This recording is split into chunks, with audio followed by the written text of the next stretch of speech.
Welcome back to Reading Bear. Today, we will take a look at some new revenge stories.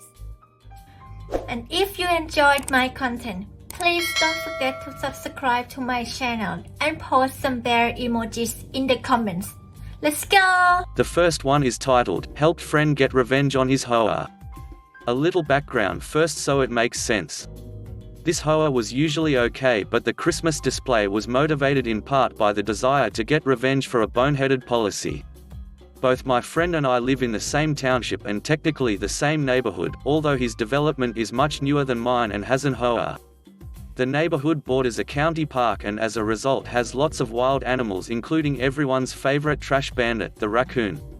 The township has an ordinance that trash cans can go out 24 hours before pickup and bags can only go out an hour before pickup. Pickup time is 5 a.m. The HOA's policy ran afoul of the ordinance in that they allowed all trash out at the 24 hours mark. People in the development were getting fined and no one could figure out why until I told my friend about the ordinance, and everyone learned it wasn't the HOA fining them, it was the township. Most didn't want to buy the required trash can, so they had been using bags and getting fined as a result. They would also get fined if the trash was late for pickup, again because of the raccoons. Everyone in that neighborhood broke down and got trash cans. Our township is overseen by a board of trustees and provides police and fire protection. Other townships in my county contract with the sheriff for protection. The county does not provide trash service, it is contracted out.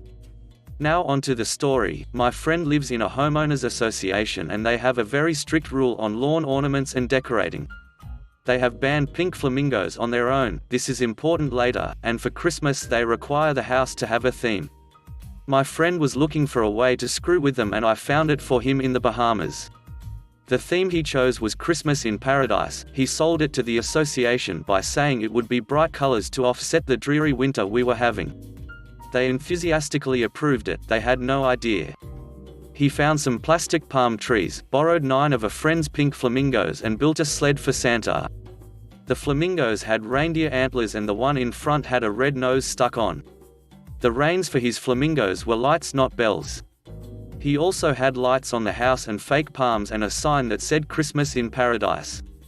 The HOA couldn't do anything because I had found a painting in the Bahamas that inspired the whole setup and bought it for the friend with the flamingo collection and it fit in with his theme.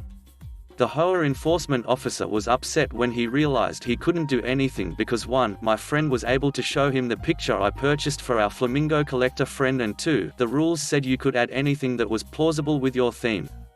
Christmas in Paradise equals pink flamingos. The next one is titled, Casino Karens are Next Level. This is the story of a casino Karen. Before we begin, a few things to know. The house always wins.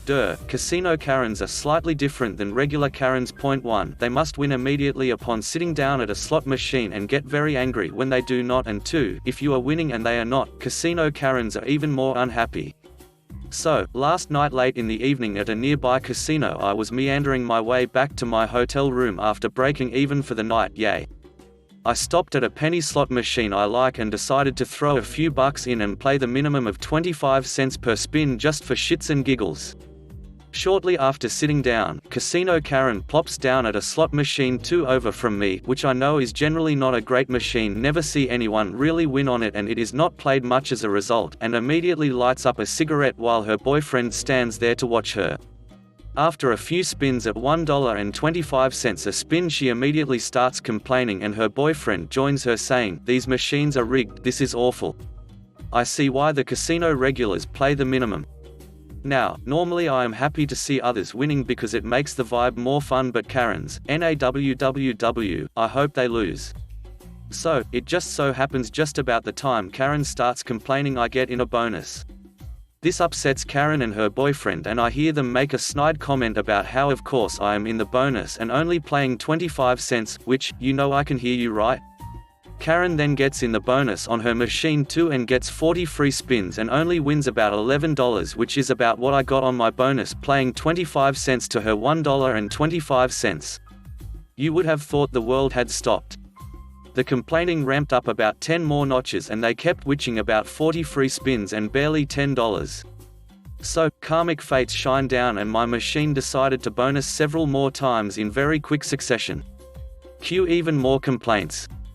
I try to be nice and tell them that I played it earlier at $1.25 a spin and couldn't get a bonus to save my life, and isn't that how it goes? I get in the bonus at minimum bet. Silence from Karen and boyfriend. Okay, that's how it is going to go, was already irritated at the snide remark. Casino Karen proceeds to continue her non-stop complaining. Normal people just get up off a bad machine, and I could tell she was eyeing my machine up and would jump at the chance to get on it if I left. Been gambling a long time, I know when someone wants my machine. Despite being tired, part 1 of Petty Revenge is I decide to keep playing just to annoy her and manage to hit a $50 bonus, which you can imagine irritated her as it would have been $250 if I was playing $1.25 like her. About 3 Karen cigarettes later she finally leaves, but only goes about 7 to 8 machines down. I can tell boyfriend keeps looking my way to see if I have left. Part 2 of Petty Revenge is I pull out a ticket I haven't cashed in yet from another machine that has about $250 in slot credits on it, and I insert it into my machine.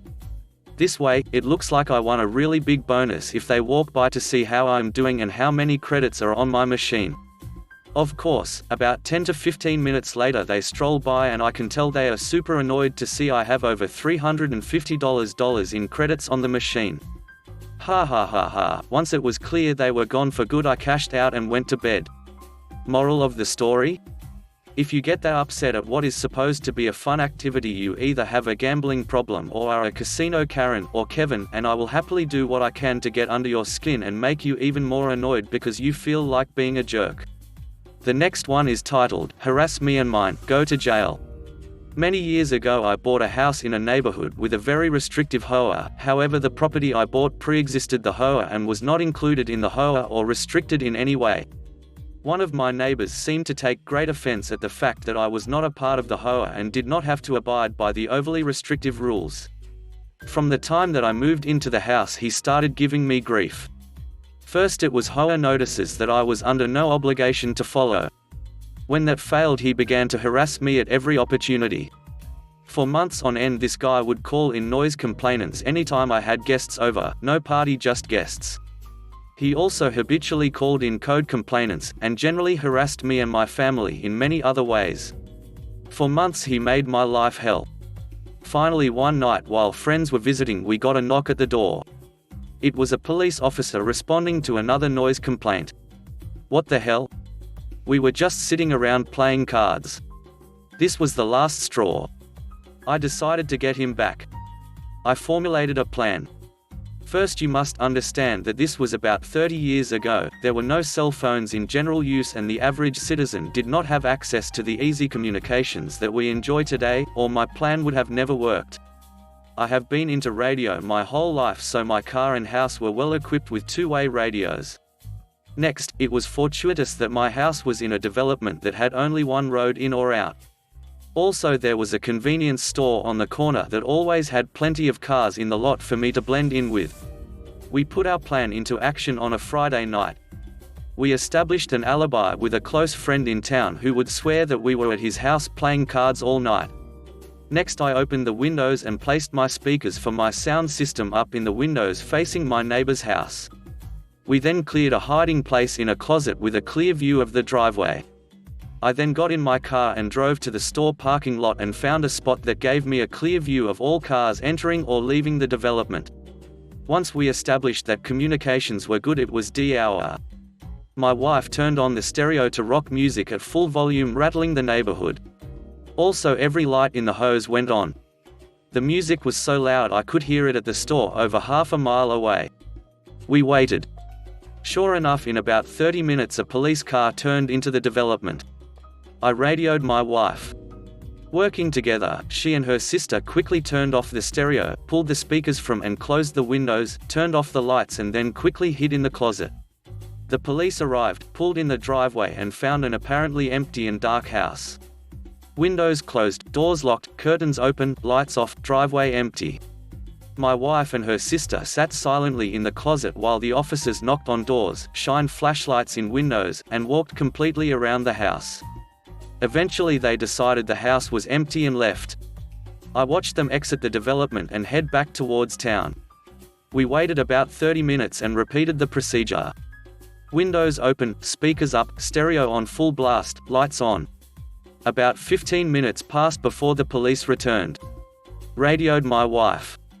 Windows closed, speakers down, lights off. Once again the police went to my house. They tried every door, and spent more time looking in the windows. They even sat in the car out front for about 20 minutes before leaving. About 15 minutes after they disappeared towards town. We repeated the whole procedure once again. This time it was less than 5 minutes before the police returned. This time they had their blue lights on. Oh crap. The police pulled into my empty driveway, but immediately backed out and went to my jerk neighbor's house. They were there for more than 30 minutes. My wife couldn't hear everything that was said, but there was shouting and cursing. Eventually the police left, my wife radioed me and I returned home.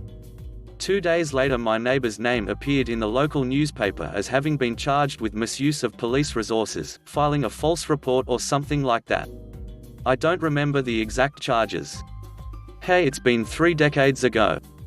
But after that night I never received another. The last one is titled, Taking on the Homeowners Association President. This happened when my wife and I first got married. My grandfather had passed just a couple months before and left me a very sizable inheritance with a note to make sure I use it smartly to start a good life for my wife and me.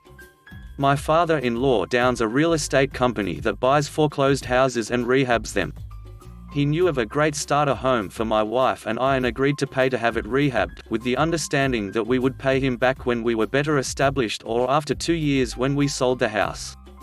So we bought the house and it took about 90 days to rehab it before we moved in. This is an important fact later on. So we finally moved into our house, and had been there about 2 weeks when someone came and knocked on our door stating that they were the Homeowners Association (HOA) president and asked for my landlord's contact information. I explained that we didn't rent the home and that we were the owners, and then they followed that up by asking to speak with my parents. I reiterated again that I was the homeowner and asked them what they wanted. They explained that there was a HOA for the neighborhood and that I needed to sign the HOA rules and that I owed $90 prorated for my dues, but that they would give me 30 days to pay as a courtesy. However, they needed me to sign the rules right then. I told them I wanted to read and review them first before I agreed to sign anything, and they were extremely pushy about signing them right then. I refused and they told me that I had 7 days to sign them and explained that they have legal power to fine me if I do not turn in a signed copy in that time. I called my in-laws because I didn't know anything about HOAs and asked them for their advice. My father-in-law got upset saying that it should have been disclosed prior to the sale, but sometimes with HUD houses that gets missed. We agreed that the $30 per month fee wasn't horrible, especially because they did provide a really nice playground for the neighborhood. So I agreed and signed the rules. There were a couple that seemed a little over the top to me, but I agreed anyway because from my understanding at the time, I really didn't have any choice. It seemed fine enough until about a month passed and we had a small housewarming party with a couple friends. Literally, there were less than 8 people there including my wife and I. The house was small but it had a nice deck, so we were out back having a small fire using a fire pit one of our friends had just given us, when I heard someone knocking at the door. No, pounding, like a freaking cop. I just went around the house and there was the HOA president, his car in front of my house, with a yellow police light on top. Yes, I'm serious. I asked him how I could help him, and he very sternly told me that I was in violation of the HOA rules by throwing a party outside of approved hours, 10 p.m. curfew, and that I needed to send my friends home or quietly take it inside. I checked my watch and it was 10:05 p.m. I was amazed, but we took it inside regardless. The next day, the very next day, I had a letter from the HOA stating that it was my official warning for violation of the HOA rules by throwing a, and I quote, wild bonfire that was a safety hazard while drinking. I literally hadn't drank at all. Whatever, I brushed it off and figured it was no big deal. Flash forward 6 to 9 months, we were hosting a teen group devotional for our church one afternoon and we were playing a game of football in the street. We lived on a connecting street that got virtually no traffic, and only had 2 houses on it, ours and the family across from us, whose kids were also playing in the game. All of a sudden I hear a police siren, and see the yellow light flashing. HOA president gets out and tells us that we have to break it up immediately as it's a safety hazard because one of the kids could run over. I was fed up with him and told him that they were fine and that we've been watching for cars and that he was literally the first car we've seen. And we had been playing for over an hour at that point. He insists and asks what would happen if an ambulance or police officer needed to come down that street to save someone's life. This was stupid because literally both streets we were connected to have entrances from the main road. I gave in and we went inside. Next day, I get a letter explaining that I was being fined $60, the maximum fine allowed for a first offense, and that if I wanted to protest it, I could attend the next HOA meeting. I decide that I want to protest the fine but noticed that the fine was due in 30 days and the next HOA meeting wasn't for 35 days. I opted not to pay until after the hearing and wrote a letter back to the HOA president stating as such. I go to the meeting and it's literally myself, the HOA president, the HOA secretary, president's wife, vice president, president's neighbor, and treasurer, vice president's wife. My protest was immediately overruled, and I was also charged a $30 late fee for not paying on time, despite notifying him. I was fed up, I couldn't take it any longer, but realized I really didn't have any recourse. About 4 to 5 months later, we gave birth to our first child, and about a month after that I was driving home one night. I was working a second job in retail at the time, and my buddy in the military called me. He had been deployed when my daughter was born and was calling to congratulate me. When I got home, I didn't want to risk waking up my sleeping newborn daughter, so I just sat in my car with the engine running as it was a little chilly outside. I sat there for about half an hour when I heard the police siren, and saw the yellow lights. Now keep in mind, police sirens aren't quiet and this was right in front of my house. His stupid yellow light was flashing everywhere including into my daughter's bedroom. I got out of the car, and rather rudely told him to turn off the light as to not wake my daughter. He explained that I looked suspicious, sitting in my car with it running outside of my house. I explained the situation and he told me I had to go inside and that my history of being a troublemaker wouldn't grant me any leniency. I basically told him where I thought he could go and proceeded to sit on the hood of my car. He sat there for another 15 minutes telling me I needed to go in and at one point touched my shoulder. I explained to him that if he touched me again I would take it as a sign of aggression and defend myself, which he responded by getting in his car and leaving. He circled the block about 4 times the next 30 minutes, which was when I got too cold to stay out and finally went inside. Next day, I get a hand-delivered letter from him and the vice president, and he also asks me to step outside to talk about last night's incident. He explains that he was being nice by not calling the police on me after I threatened him. At which point I cut him off and told him that he needed to get off my property before I called the police on him for trespassing. I read the letter and saw that he was giving me 2 different fines for $180 each, which were the maximum amounts. One for violating curfew, and one for disobeying the night watchman. I was done, I had reached my breaking point. This is where the revenge comes in. I start looking into HOA laws and regulations regarding fines and how to protest them because I felt like this was clearly abuse. I find that the law states that you must be notified of an HOA 10 days prior to closing on a house and must be served with the HOA rules within 45 days of purchase, or you are not subject to being forced to participate in the HOA. I remember that we weren't served until after we moved in, which was close to 90 days after we closed. So I called my real estate agent, who is a very close family friend. My in-laws have bought literally thousands of houses from her over the past 35 years, and asked if she had the paperwork still, and she said she can get me a copy. I looked and it was over 90 days after purchase that we were notified, and there was no disclosure statement at closing. Realtor says she must have misplaced it because it's required by law to be provided prior to the sale, and basically that she wouldn't miss something like that because it comes to her when they do a title inspect on the house whether or not there is a registered HOA. She does a little digging and calls me back 2 days later and says that my neighborhood doesn't have an HOA registered with the city or county, which is required. I end up calling the county office in charge of registering and give them the neighborhood name, and she says that our neighborhood is registered in the other city and not in our city. And that if we wanted to start an HOA we would have to follow these certain steps, and that without those, the HOA wouldn't be allowed to collect any money or have any authority. Apparently what had happened was our neighborhood was originally all in one city, but when the city lines changes the neighborhood was split in half. The other neighborhood kept the HOA that was registered, and our HOA president was supposed to register with the state but didn't feel like jumping through all of the hoops that it required. I was ready to walk down to the president's house and rip into him, but decided to be smart for a minute. I talked to my neighbor across the street, who also hated the HOA, and told him what I found out. He was furious about it as well. We talked to a few more and get a group of about 10 of us together that agree we need to show up at the next HOA meeting. Word had apparently spread because there ended up being more people than the library meeting room could host. I had specifically asked to be the speaker for the group, which they were nice enough to let me do. The president tried to prevent me from speaking due to being overdue on my fines. At this point, I'm about 3 weeks late on my last set of fines with a $30 per week penalty on each fine, so my current bill is set to about $540. But I spoke anyway. I explained to them that I had contacted my in-law's attorney, also a family friend, who had drafted together a lawsuit regarding the fact they were impersonating a registered HOA in order to collect money from us, which was fraud. The president dismissed me and said I had no idea what I was talking about and that he had had enough of my antics. The staff members all left immediately while the rest of us stayed and talked. A month later we served them formally, myself and 20 other homeowners, suing them for all fines and HOA dues we had paid, to the tune of approximately $50,000, as some of these families had been there over 10 years. The president and vice president got their own attorney who attempted to legitimize the HOA, but it required the signature of like 90% of the homeowners.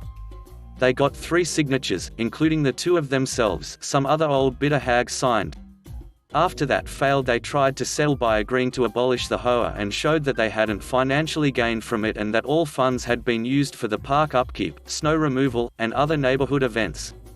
We took a vote and this was turned down in overwhelming fashion. I was surprised. I actually voted to accept this.